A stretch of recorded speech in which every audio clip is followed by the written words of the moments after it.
Hey, and welcome to Wednesday night Bible study at Abundant Life Church. I'm Jack. I'm kind of standing in for Pastor tonight. We're going to have a good time tonight. We're going to be in the book of Ruth, a little bit of Leviticus, a little bit of Deuteronomy. We're going to do some Old Testament digging tonight. But first, we're going to start with an opening prayer. And just so you know, I want to say a little bit something about Ruth. Oh, you've got a computer too. It's fancy. Oh, okay. It's so fancy. Mine does that. No. What's amazing about the life of Christ, as Pastor's already explained to us, is that there are so many different people in it that have done so many wrong things, that have kind of been miscreants, kind of lost their way throughout life. But that's what's so amazing, is because Christ died for us, and we have completely lost our way. So our lives are proven through Jesus Christ and his redemption of us. And this is an amazing redemption story.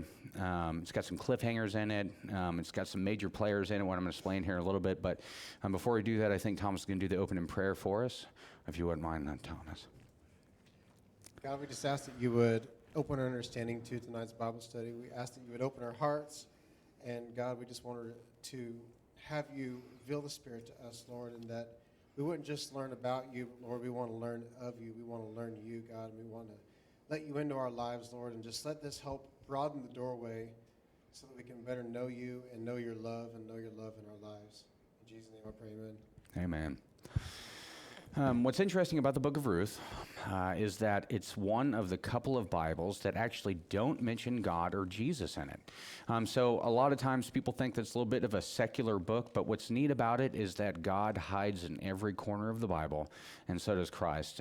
As we already know, the Old Testament is literally leading up to the birth of Christ and the death of Christ, and so there's little bits of information we get to glean, and we're going to use that word here in a little bit, but gain substance from what it is that we're learning. So another exciting thing about Ruth, believe it or not, Ruth is the great-grandmother of David, the king, who, directly descended to Christ. So the line of Jesus runs deep and is full of extremely interesting characters, and we're going to meet a couple of them tonight. Also, before I start, I want to let you know that Ruth runs parallel with the book of Judges. And it's Judges actually literally judged the common man and the things that they had to deal with in everyday life, as opposed to Kings, which kind of just ruled with an iron fist. Before I wanted to start, I wanted to say hello to our online community. If you guys have any questions, feel free to type in. We're glad you're here with us tonight. Join us taking notes. Follow along with your Bible. And we hope you enjoy tonight as much as we do. There's three major players that are going to be in this book of Ruth. There's actually several characters in the book of Ruth, but the three ones we're going to look at kind of play to roles within the human and spiritual realm of God and man. So we've got Naomi, who we'll explain here in a little bit. She's a blesser and a curser, and she kind of plays the role of all of us humans do. 1 minute we bless God, 1 minute we curse God, we grumble, but then we appreciate everything He's done for us, and we do it with the same mouth, and we do it constantly. So that's definitely something to learn from this. Ruth, which is her daughter-in-law, she is the gleaner, which again, I'll explain what that means shortly. But she is the one gleaning or taking on what Boaz is going to do for her. And Boaz basically resembles Jesus Christ in this, because he doesn't exist in the book. He is to Ruth as Jesus is to us, and he is the great Redeemer in this story. There's 5 things I want to point out about this story before we go into it. 5 things that I have kind of gleaned from the book of Ruth. And one is, God is concerned about all people, regardless of race, nationality, or status. It doesn't matter who you are. It doesn't matter where you come from. It doesn't matter what you've done. It doesn't matter what you're about to do. If you're saved by Jesus Christ, then you are a child of God. There's no question. There's nothing around that. There's nothing behind that. There's just no way around that. Number 2, Men and women are equally important to God. Now, of course, I don't have to tell you that they're both in the line of Christ, obviously. I mean, it's the way biology works, but throughout the Bible, there's different stories dealing with different people. God has always brought man and woman up to the very highest position that he can, according to our sinliness, of course. Number 3, there is no such thing as unimportant in God's eyes. I don't care if you don't squash that bug one day, or you give a guy a ride to the gas station, or you simply just wave to an old lady or something like that. It's all important to God's eyes. You're doing what God wants you to do if you're making other people happy around you. 4, God uses the little things to accomplish great plans. So it could be nothing that, like I said, you did give that ride to the gas station. Maybe you didn't say much to him, maybe you did, but the fact that you gave that ride to the gas station may have brightened his day enough to where he went home and he was nice to his wife, or he said certain things to his kids. Nothing happens without a reason. Everything's within God's plan, which is amazing about the book of Ruth, because we're going to find that out step by step, that everything means something to God, and so do we. And number 5, of course, which is a great word here, God has a Redeemer in place who can rescue us from the devastation of our sin. And no matter what has happened, like I said, we'll always be redeemed as long as we believe in Jesus Christ. And we're going to find out a lot about redemption here in this story. It centers around Ruth, Naomi, Elimelech, their 2 sons. But Naomi, the mother, is going to go through transformation, as we're going to see. She's going to go from being a mother and feeling like she has it all, and she's going to learn some big lessons, go through some big mistakes, become a cursor of God, and then finally find her way back. But we're going to go to Ruth 1:1 is we're going to start with. We're going to Ruth 1. I'm going to read a few, but I'm going to ask the people around the table to share a little bit of the reading, but we'll get there. So Ruth 1:1. Now it came to pass in the days when the judges ruled, and there was a famine in the land, and a certain man of Bethlehem, Judah, went to dwell in the country of Moab, he and his wife and his 2 sons. Now a lot of people that are listening, or maybe around the table, might be thinking, isn't Bethlehem in Israel? Well, at one point during the history, Judah split off as a kingdom from Israel, and so in this time in the story, Bethlehem was actually in Judah. But as I say, she leaves, and that's actually her first mistake, because God in Exodus gave the Jews the promised land. He told you, I will take care of you. Stay put, and everything's going to be fine. Do we have a picture of the travels of Ruth? And this is on her travel to Moab. Hopefully it shows up. It doesn't turn out just green.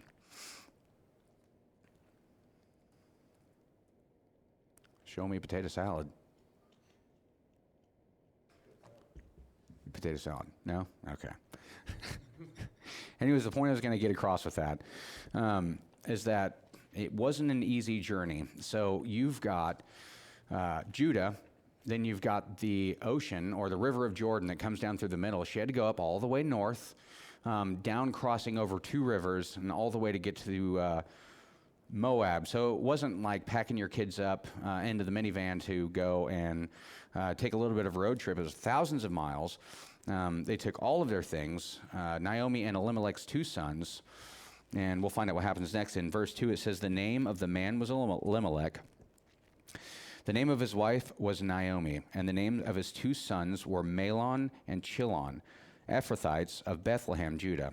And they went to the country of Moab and remained there. We'll see for how long. But what's interesting about their names is that, let's see here, Mahlon actually means pining, and Chilion means invalid. I'm not sure why they wanted to name their kid invalid. I probably would have thought it pining, like actually pining, if you're pining for a woman or pining for God or something like that. That's technically what that meant. We're going to go to our first hard lesson. Elimelech, Naomi's husband, died, and she was left and her 2 sons. Now those 2 sons took 2 wives, or 2 women of Moab. The name of one was Orpah, and the name of the other one was Ruth, and they dwelt there for about 10 years. So what 4 tells us is that this is after they were married. They were married for 10 years, so obviously Ruth is no young maid at this point. In 5, it's going to be her second hard lesson. Then both Mahlon and Chilion also died. So the women survived her 2 sons and her husband. I would say had she just stayed that maybe she would be spared this, but obviously, like I said, everything's within God's plan. So did it happen to need to fulfill the prophecy? Probably. So we're going to go to 6. Naomi returns with Ruth. Then she arose with her daughters-in-law that she might return to the country of Moab. For she had heard in the country of Moab that the Lord had visited his people by giving them bread, which is ironic because in Exodus he told the Jews again and again, this is your promised land, stay here and I will provide for you. What did she do? She left. Her entire family died. I'm not saying that's exactly why, but in 1:7 it tells her if you would have just stayed, then maybe you would have been taken care of, but all this needed to happen. She rose her daughters. Let's see here. Giving them bread. Therefore, we're in 7 now. Therefore, she went out from the place where she was, and her 2 daughters-in-law with her, and they went on their way to return to the land of Judah. So Naomi said to her 2 daughters-in-law, go, return to your mother's house. The Lord dealt kindly with you, as you have dealt with the dead and with me. The Lord grant you that you may find rest, each in your house of your husband. So obviously they owned residence at this point, but if you'd lost your husband and you had your mother-in-law, do you think that you maybe would have been able to go back to your dead husband's house and live there by yourself, having children? Probably not. I don't think so. But, so in 11 it says, so she kisses them, and they lifted up their voices and wept. And they said to her, surely we will return to you with your people. And it's basically like saying, can we go with you, Mom? It's so sweet because back there in their culture, they were all so close to each other. In 11, it says, turn back, my daughters. Why should you go with me? Are there still sons in my womb that they may be your husbands? And that kind of speaks to the power and the religion and the laws that they had back then. You stayed in your family. It didn't matter what happened. If their husband died, then you married their brother. Well, if their brother died, maybe if he had a son, you stayed in it. We're going to jump to Deuteronomy 25:5 real quick. And it's going to kind of shed a little light on that.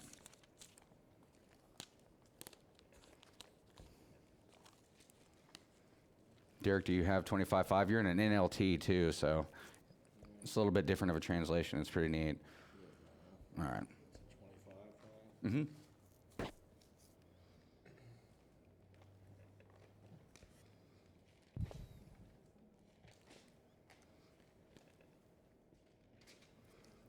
And while they're looking for that, verses 11 through 16 are pretty amazing because they're just signs of devotion to family, culture back then. And on top of all of that, the laws of Moses. So everything that people did back then was based off of the Levitical laws. Does anybody know how many Levitical laws there are? That's hard to say. I guess. Levitical laws. It's the laws that Moses literally scrawled out, and he said, this is what you guys have to do. It's an insane number. 613. There's 611. There's 2 that God kind of gave him in person. So you can or cannot count those. But the Jews, when they memorized the Torah, which is the first 5 books of the Bible, can you even imagine memorizing in Hebrew 613 Levitical laws? Blows me away. Do you have Deuteronomy 25:5 yet? All right. Do you want to read that and pop the microphone on there so that people online can hear you? If 2 brothers are living together on the same property and one of them dies without a son, his widow may not be married to anyone from outside the family. Instead, her husband's brother should marry her and have intercourse with her to fulfill the desires and duties of the brother-in-law. So it doesn't matter if you liked her or not. It's like, I hated your wife. It doesn't really matter. So in order to continue the family line, you kind of had to, which I'm sure was kind of crazy at a point. But we're going to go to, let's see here, where are we? We're in 12 now. Turn back, my daughters, for I am too old to have a husband. If I should say I have hope, if I should have a husband tonight that should also bear sons, would you wait for them till they were grown? Would you restrain yourselves from having husbands? No, my daughters, for it grieves me very much for your sakes that the hand of the Lord has gone out against me. So there's a word for bitter in Hebrew, which is mara, and we're going to find out what that means pretty quickly. But already, where are we at? We're in Verse 14, and she's already cursing God. It didn't take, we're not even halfway through the first chapter yet, and she's already blaming God for everything. In 14 it says, they lifted up their voices and wept again. And Orpah, not Oprah, kissed her mother-in-law, but Ruth clung to her. 15 says, and she said, look, your sister-in-law has gone back to her people and to her gods. Return after your sister-in-law. And this is what Ruth says. It's pretty beautiful. And what's funny, she's been trying to talk her out of it the entire time. Ruth says, entreat me not to leave you or to turn back from following after you, for wherever you go, I will go. And that's real love right there. Wherever you lodge, I will lodge. Your people shall be my people, and your God, my God. Which is interesting about the Moabites. I think we forgot to read about the Moabites here. I'm going to give you guys a verse about that in just a second. But they were prostitutes, idolaters, gamblers, homosexuals. They really didn't live a good life in general. Let's go to Genesis 19 real quick, and we'll discover exactly why that is. But not generally savory characters, especially something to make your wife, but I guess they didn't really have much of an option. So we're going to go to Genesis 19:30 through 36. Thomas, you want to read that one for me? NIV? Yeah, that's perfect. Yeah. 1930? Genesis 19:30 through 36. Okay, so Lot and his two daughters left Zoar and settled in the mountains, for he was afraid to stay in Zoar. He and his two daughters lived in a cave. One day, I have to read this. One day, the older daughter said to the younger, our father is old, and there is no man around here to give us children, as is the custom all over the earth. Let's get our father to drink wine and then sleep with him and preserve our family line through our father. That night they got their father to drink wine, and the older daughter went in and slept with him. He was not aware of it when she lay down or when she got up. The next day the older daughter said to the younger, last night I slept with my father. Let's get him drunk with wine again tonight, and you go in and sleep with him so we can preserve our family line through our father. So they got their father to drink wine that night also, and the younger daughter went in and slept with him. Again, he was not aware of it when she lay down or when she got up. 36 also? Yeah, 36, yeah. So both of Lot's daughters became pregnant by their father. Okay. Those are abrupt. But yeah, he's like, I'm done. The point of that is, I mean, it's kind of rough to hear, but their children were product of incests, and their children begat more and more children, and their ancestors were actually the people that inhabited Moab.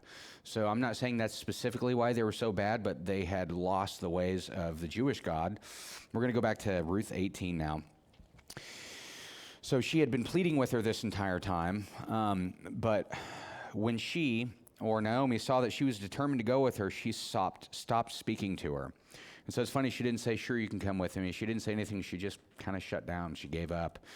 On to 19, it says, now the two of them went until they came to Bethlehem. And it happened, when they had come to Bethlehem, that all the city was excited because of them.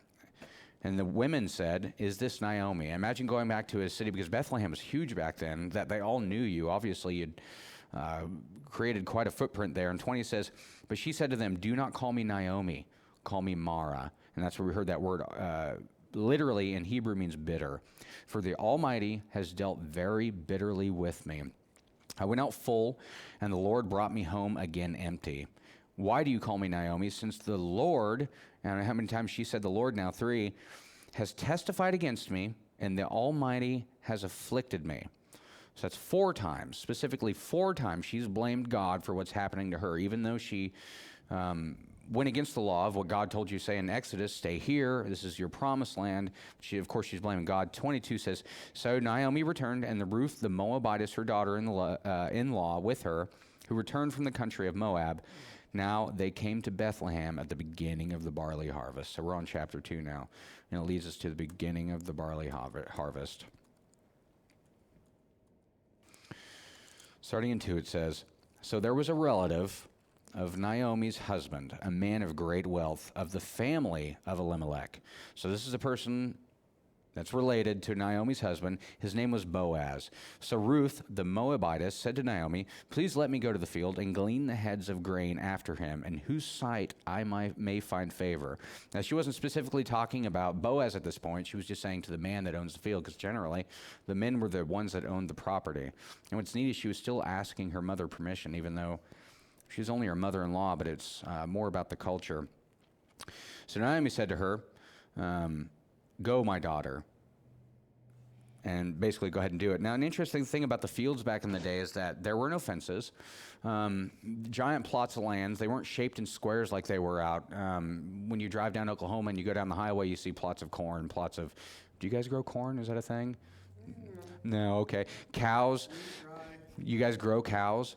When you go by fields of cows, when you go by this, they're all fenced off. They're nice little plotted lands, but they weren't this way back then.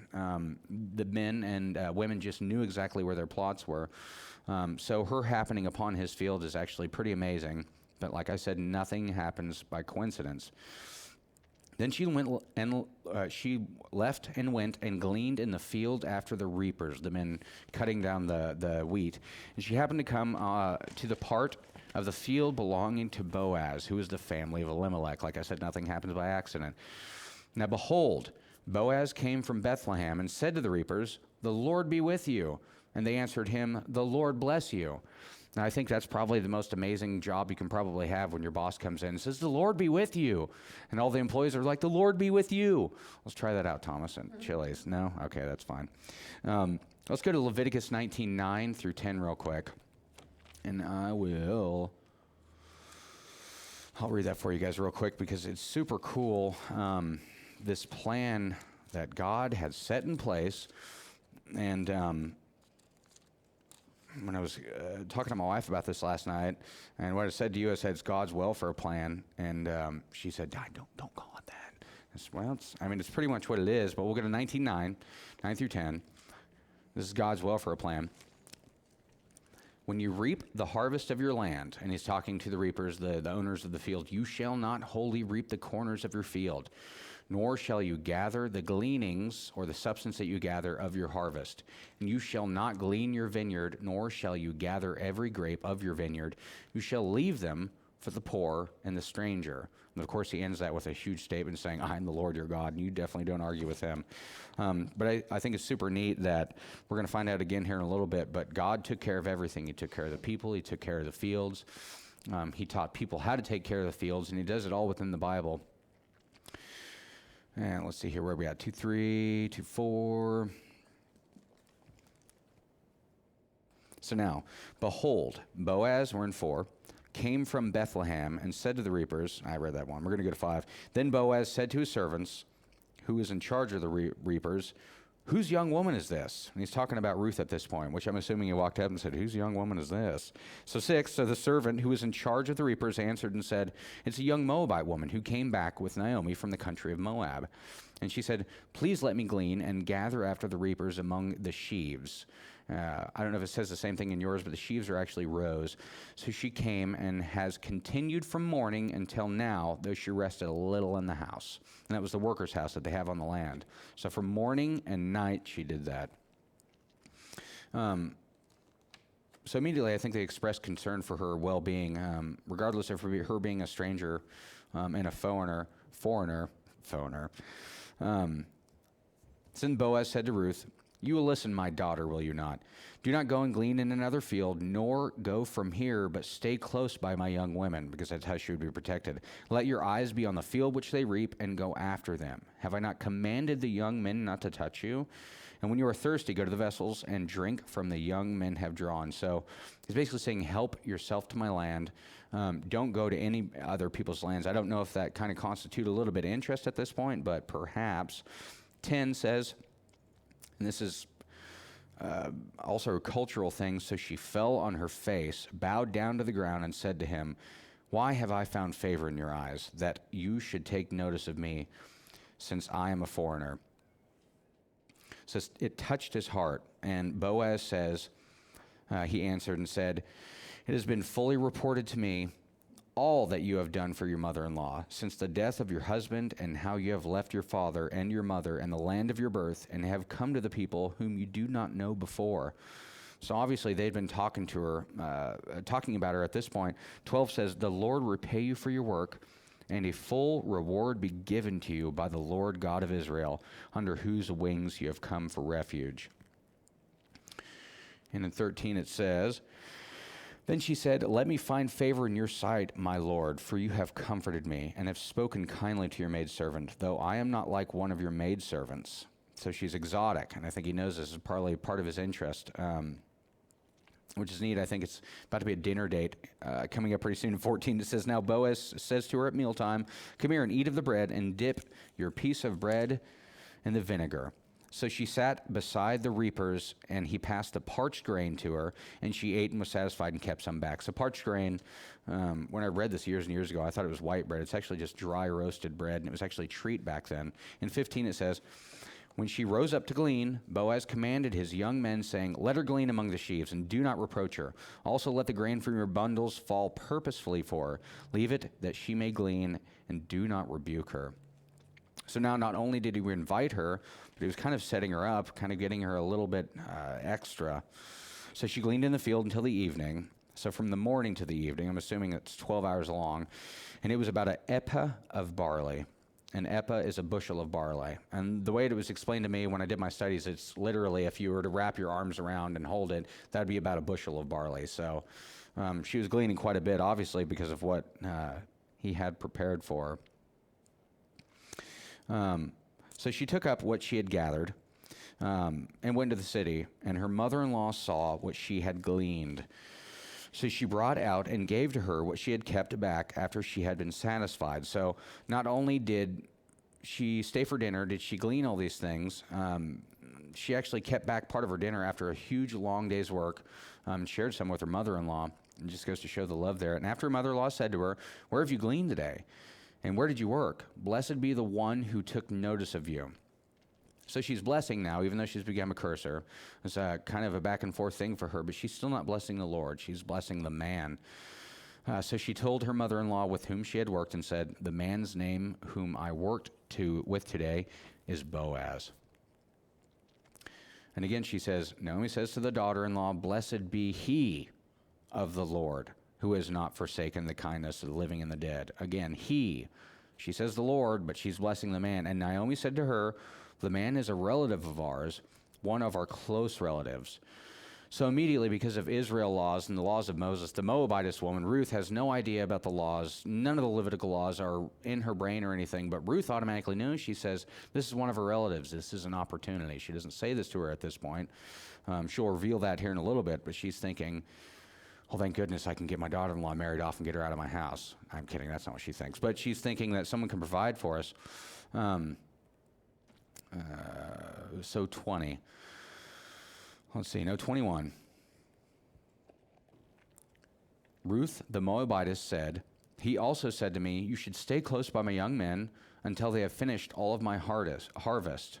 And Naomi said to Ruth, her daughter-in-law, it is good, my daughter, that you go out with his young women, and that people do not meet you in any other field. So that sentence again. It is good, my daughter, that you go out with his young women, and that people do not meet you in any other field. What does that strike you as? Anybody? Don't go field jumping, maybe? Stay in one field at a time. I think that's what they're alluding to, and they continue to do so here in a little bit. So 23, she stayed close to the young women of Boaz to glean until the end of the barley harvest and the wheat harvest, and there she dwelt with her mother-in-law.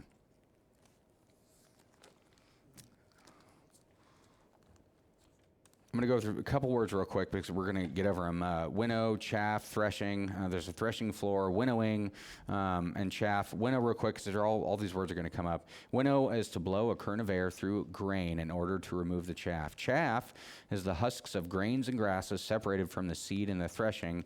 And threshing is to separate grain from a plant, typically with a flail or by the action of a revolving mechanism.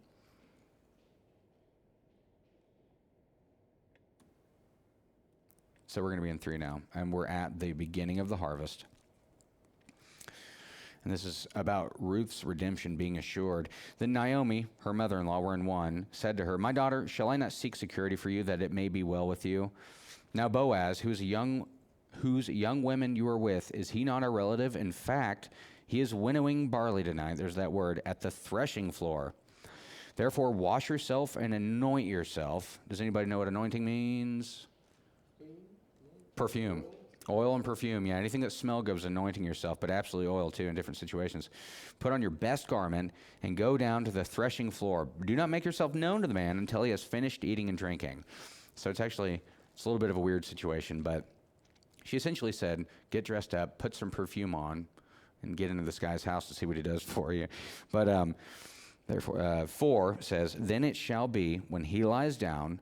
This strikes me as weird too, but it's a part of their cultural thing that when he lies down, you shall notice the place where he lies, and you shall go in, uncover his feet, and lie down, and he will tell you what you should do. So she's basically saying this is the guy, don't mess it up. At 5, she said to her, "All that you say to me, I will do." And there's that respect again. 6 says, "So she went down to the threshing floor and did according to all that her mother-in-law instructed her. And after Boaz had eaten and drunk, and his heart was cheerful, he went to lie down at the end of the heap of grain, and she came softly, uncovered his feet, and laid down." I'm going to flip to 2 Samuel 13:28 real quick. I don't know if I gave you that one, Jonathan, or not, but I wanted to back up. If I can find it. Can you find it faster than me, Thomas?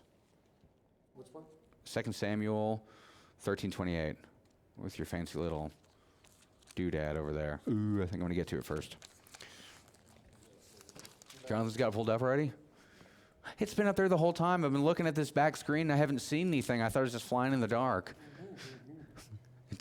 Okay, cool. I had to read that then. Just 28? Just 28, yep. All right.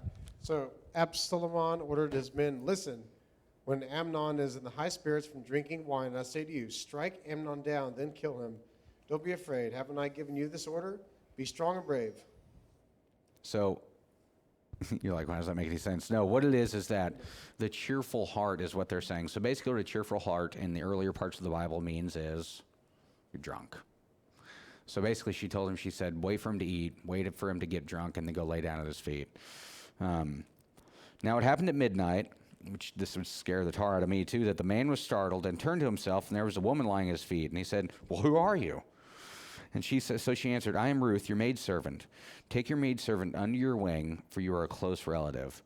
Can you imagine waking up to someone at your feet and she being like, "Look, hey, I'm your cousin. If you could just take me under your wing."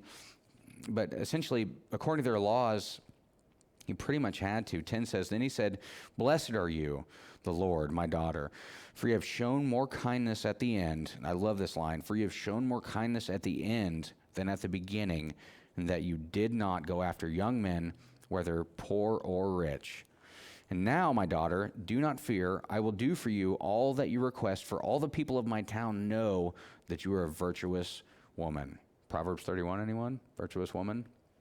It describes Ruth almost to a T, other than some of the stuff that she really doesn't have available to her at the time. But basically he said, "Since I've seen you only in my field," which is exactly what Naomi told her to do, he said, "we all know that you're a virtuous woman." And 12 it says, "Now it is true that I am a close relative. However, there is a relative closer than I." It's probably a first cousin instead of a second cousin, I'm assuming. "Stay this night, and in the morning it shall be that if he will perform the duty of a close relative for you, good, let him do it.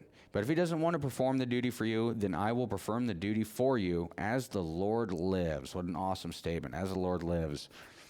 "Lie down until morning." So we're into 14 now. Now it's funny, I don't want to say he's kind of been courting her for a while at this point, but he invited her into his house. They had dinner. He said, "Leave this stuff for her to glean. Have my young women watch her. You men leave her alone." So essentially they're courting at this point. But regardless of whether or not he wanted to be with her, he had to follow Levitical laws.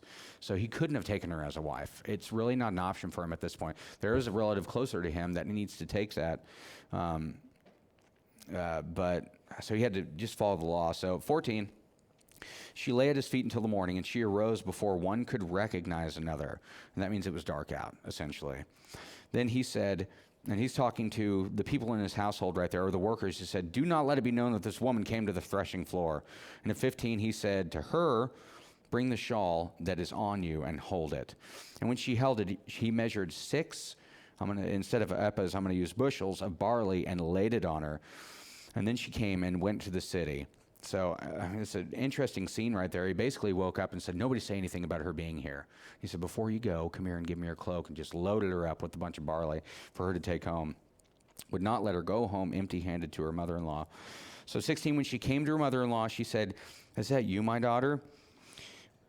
Then she told her all that the man had done for her. And she said, these 6 bushels of barley he gave for me. For he said to me, do not go empty-handed to your mother-in-law. And she said, sit still, my daughter, until you know how the matter will turn out. For the man will not rest until he has concluded the matter of the day. So they had such faith in the men of the culture in that society, because they know they had to follow the Levitical law. She was so excited about what was going on, but Naomi said, look, just stop. Let's see how this plays out. If he follows the law, then all will be well. And so that is at the end. We're going to go to 4 now. End of the barley harvest. Now we're going to get into some really confusing stuff. Isn't that exciting? This has to do with the properties and the this and the that. But we're going to explain it. We're going to go to Leviticus here in just a second. We're going to go to Leviticus 25, 23 through 28. Leviticus 25, 23 through 28. And this is going to explain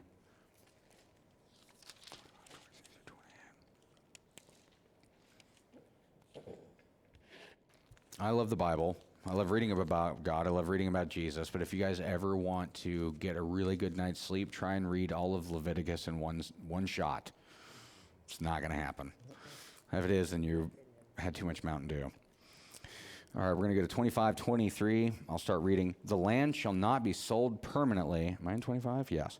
For the land is mine, which is an interesting statement right there. None of us really truly own our land. Is technically God's. That's why there was a guy years ago, and he said, well, I feel like I sold my soul to the devil. And I said, well, that's interesting. He said, why? And I said, well, because your soul never belonged to you.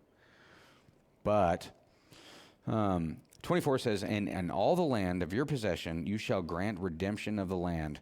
If one of your brethren becomes poor and has sold some of his possessions, and if his redeeming relative comes to redeem it, then he may redeem what his brother sold. Or if the man has no one to redeem it, but he himself becomes able to redeem it, then let him count the years since its sale and restore the remainder to the man whom he sold it, that he may return to his possessions. That's almost like, what is it when you go to rent a house and you only rent half the month and they give you only pay half the month? What's it called? No, it's, what is it? Yes, exactly.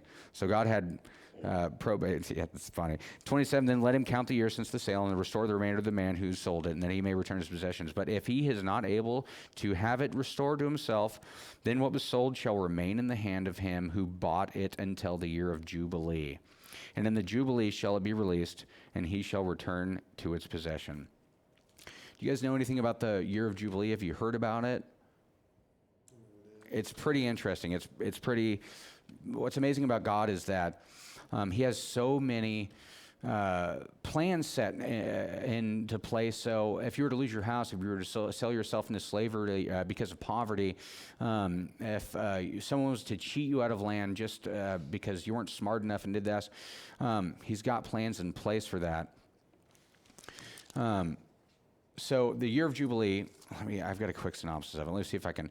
All real property should revert to its original owner. And this happened every 15 years was the year of Jubilee. Compelled by poverty, people who have compelled by poverty have sold themselves as slaves, automatically regain their freedom. Also, it was a short return to the simple life, restoring the land, no harvesting. Leviticus 25, 1 through 6. I'm going to go through real quick. And these are all like, sometimes it feels like you're talking to a landlord, but it's God, I promise. The seventh year, and the Lord spoke to Moses on Mount Sinai, saying, speak to the children of Israel and say to them, when you come into the land which I give you, Then the land shall keep a Sabbath to the Lord. 6 years you shall sow your field, and 6 years you shall prune your vineyard and gather its fruit. But in the 7th year there shall be a Sabbath of solemn rest for your land, a Sabbath to the Lord. You shall neither sow your field nor prune its vineyard. Now, did you know that farmers still do that to this day? So God obviously understood that there's nitrogen in the soil, that farmers rotate their crops every 6 years or so. And believe it or not, it's in the Bible, and it tells you that it's been telling that for years. So I figure if we all just follow the Bible all the time, maybe our crops will be doing a little bit better. We're going to go back to Ruth 4:7. This is an interesting custom here. Blew me away when I read it a while ago. 4:7 says, now this was the custom in the former times. No. Way ahead. Yep. Now Boaz went up to the gate and sat down there, and behold, the close relative of whom Boaz has spoken came by. So Boaz said, come aside, friend, sit down here. So he came aside and sat down. And then he took 10 men of the elders of the city and said, sit down here. So they sat down. And then he said to the close relative, Naomi, who has come back from the country of Moab, sold the piece of her land which belonging to her brother Elimelech. So since she was her wife, that was technically her land. She was selling it. And I thought to inform you, saying, buy it back in the presence of the inhabitants and the elders of my people. If you will redeem it, then redeem it. But if you will not redeem it, then tell me that I may know, for there is no one but you to redeem it, and I am the next after you. So the man says, I will redeem it. Well, so Boaz goes on to say, on the day you buy the field from the hand of Naomi, you must also buy it with Ruth of the Moabites as the wife of the dead, to perpetuate the name of the dead through his inheritance. To which that guy says, I cannot redeem it for myself, lest I ruin my own inheritance. You redeem it for the right of redemption for yourself, for I cannot redeem it. So he was going to redeem it, thinking that he was going to get some extra land. And as soon as he said, you have to marry a Moabitess as well, the guy's like, you can have it. So what is he left to do when the man didn't do it? He said, now this was the custom. There's my be at church alarm. Now this was the custom in the former times in Israel concerning redeeming and exchanging to confirm anything. The one man took off his sandal and gave it to the other. And this was a confirmation in Israel, common confirmation. It was constantly throughout the Old Testament. So Thomas, if you and I were to agree on something and say, hey, I don't think we should be prepping corn salsa anymore, and you say, I agree, I'm going to go, let me give you a shoe. You have to take it. No, don't take it. My foot's cold. But therefore the close relative said to Boaz, I'm in 8, I think. Yep. Buy it for yourself. So he took off his sandal. And Boaz said to the elders of the people, you are witnesses this day that I have bought all that was Elimelech's and all that was Chilon's and Mahlon's from the hand of Naomi. 10 says, moreover, Ruth the Moabitess, the widow of Mahlon, I have acquired as my wife to perpetuate the name of the dead through his inheritance, that the name of the dead may not be cut off from among his brethren and from his position at the gate. You are my witnesses this day. And so this is well before the time of written contracts. They essentially grabbed groups of people for witnesses. They say we're 3 or more, but they have the words of the elders at this point. 11 says, and all the people who were at the gate and the elders say, we are witnesses. The Lord make the woman who is coming to your house like Rachel and Leah, the two who built the house of Israel, and may you prosper in Ephrathah and be famous in Bethlehem. May your house be like the house of Perez, whom Tamar bore to Judah, because of the offspring of which the Lord will give you from this young woman. And we're going to talk about this descendants next, but it's just shocking that how God set it up, the way that they met, the way that he took this woman that was an idolater, a product of incest, and brought her into the line of Jesus Christ. 13 says, so Boaz took Ruth, and she became his wife. And he went into her, and the Lord gave her conception, and she bore a son. Then this woman said to Naomi, and finally, after this entire time, Naomi's been cursing God or blessing humans. Naomi finally says in verse 14, blessed be the Lord, who has not left you this day without a close relative. and may his name be famous in Israel. 15 says, and may he be to you a restorer of life and a nourisher of your old age, for your daughter-in-law who loves you, who is better to you than 7 sons, has borne him. 16 says, then Naomi took the child and laid him on her bosom and became a nurse to him, which was customary. The mother was always a nurse. 17, also the neighbor women gave him a name, saying, there's the son born to Naomi, and they called his name Obed. So the neighbor women gave them the name, which is interesting. He is the father of Jesse, which we all know who he is, I'm assuming, the father of David. And I remember when I came to the closing and to the end of this book, I kind of knew in the direction that it was headed, but as soon as you find out that she's a great grandmother of David, it's just, it gives you chills. 18, now this is the genealogy of Perez. Super important, kind of boring, but Perez begot Hezron, Hezron begot Ram, and Ram begot Amminadab, and I'll try it again. Amminadab begot Nahshon, and Nahshon begot Salmon. Salmon begot Boaz, and Boaz begot Obed. Obed begot Jesse. And so they constantly talk about the root of Jesse, and the root of Jesse is David. And so, kind of a long way to get to the root of it. Esther is actually a really good story you read about too. It's the other book, the canonical, one of the 66 books that actually don't have God or Jesus in it, but if you really dig deep into it, you can find Christ everywhere, is which I think Boaz kind of resembled in all that was Jesus, because he is the great Redeemer. Naomi resembles us essentially, as she's a gleamer of that redeeming, as Jesus redeems us, and Naomi is the flesh, essentially, as constantly battling against spirituality, constantly cursing God, but blessing him within the same mouth. Something we can really learn from all of that. But it's an amazing story of redemption. None of us are beyond redeeming. It's something that we constantly have to remember. And there's so many stories in the Bible to constantly remind us about how we can be redeemed. There's no far beyond that, how much we can mess up, and it really doesn't matter. And all these things that happen, if you happen up on a street corner someday and someone gives you a pack of gum and you smile at them, we're all a part of God's greater plan. How do we know that that doesn't mean anything? And before I close out, I want to go to Corinthians 12:9. And this is about the grumbling human, fighting the flesh constantly, being a cursor, being a blesser, not really knowing what direction we're going to go. We need to remember that no matter how unimportant we feel, that there's always a plan. But 2 Corinthians 12:9.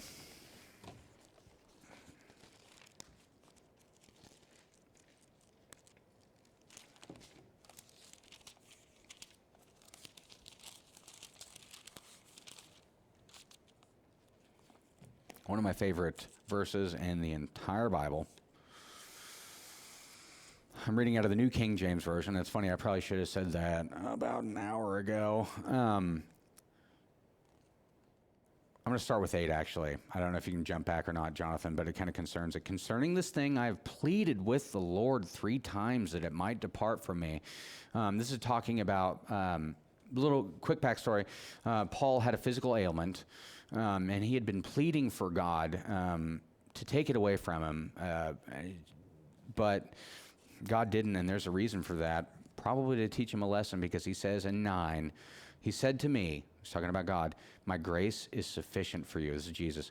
My strength is made perfect in weakness. Therefore, most gladly, I will rather boast in my infirmities, that the power of Christ may rest upon me. So it's not up for us to complain. It's up for us to be grateful at all times. And that's something that's super hard to remember.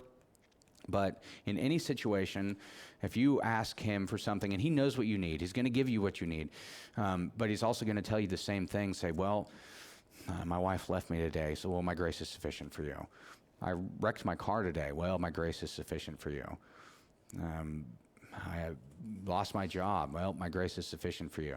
And if we can kind of remember that, I know it's hard in times of trials and tribulations and turmoil, but in every situation, his grace is enough for us, which I think that Naomi learned maybe the hard way, but it was kind of a good ending to the story, I think.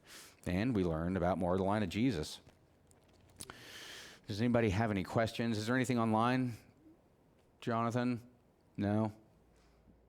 Fantastic. Anybody at the table have any questions about Ruth, Naomi, Elimelech? Say Elimelech 5 times fast. No? Okay. Naomi was the older one. Naomi was the mother. I got them mixed up somewhere in the middle. I know. Well, it's always, Laid at his feet. Wait a second. The older one laid at his feet, but he couldn't remember. So I know. They're confusing. That's why I just read through it several times. It's funny that Jonathan and I were talking about it the other day that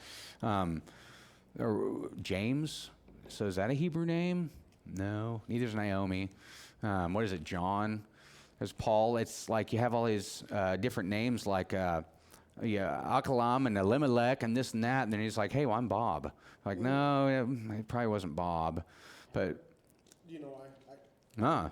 I heard it's because when I was told it's because when King James translated from Hebrew to English, that he gave it the names of that time. So he renamed this person as John, Luke, Matthew, names from that era. But then some of the Old Testament ones stay the same, like Rehoboam, Chronicles 12. Nailed it. That's what I heard.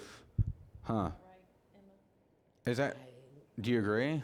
I didn't, She wasn't listening to you. I'm sorry. That's fantastic. I was told when King James, Was he? I mean, it's absolutely believable. when King James translated from Hebrew to English, that he used some of the names from that era, like James, Luke, Matthew, John, instead of using the Hebrew names from that time.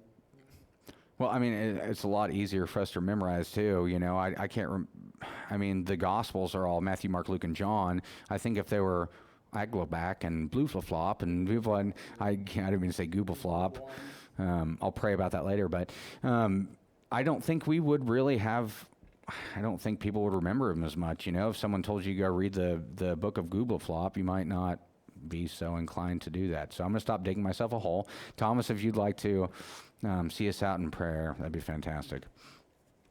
God, thank you for what we learned today. We just praise you, love you, worship you, God. We just are so thankful for this church and the people around us, God. And we ask that everything that we learned here tonight and any Wednesday and Sunday before that we carry with us in our lives, God, that we would be the church outside of these four walls, that we could reach into people's hearts, God, and show them who you are, Lord, through our good works and our kind actions, God. We just love you, praise you, and thank you for this time. In Jesus' name I pray, amen. Amen. Before we go, we want to say, Pastor, we love you. We miss you. Please come back and save me. Also, May 4th, they're having the ladies' luncheon. Supposed to remind that I'm going to be posting on Facebook about it soon with the times and the details and all that. Saturday? It's Saturday. Is it 10? Okay. And they're going to have an amazing time. They always do. Anything you want to say about it? No. Okay. There'll be a post on Facebook about it. Check it out. God bless. Thanks for joining us, guys. Have a great night.